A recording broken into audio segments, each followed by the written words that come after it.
What's up, Beach Properties Supporter family? In today's video, I'm going to show you how to create several pieces of content in less than 60 seconds. Let's get to the video.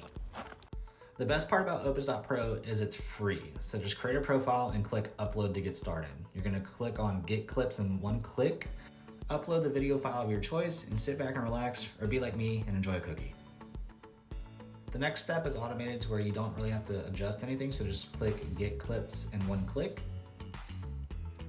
The next screen usually informs you about the estimated wait time to receive your video, and they will send you an email notification once your video is ready to be downloaded. Once you've received an email, click on the link and it'll redirect you to your dashboard where you'll see your video at the bottom of the screen that you've just uploaded. Click on your video and review the content.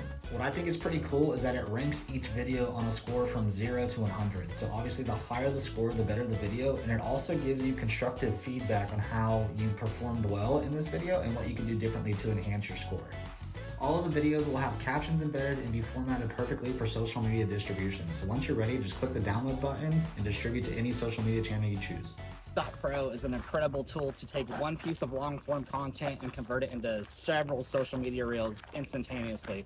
If you guys need help with any of this, you can email marketing@bpfla, and we'll see you next Marketing Minute.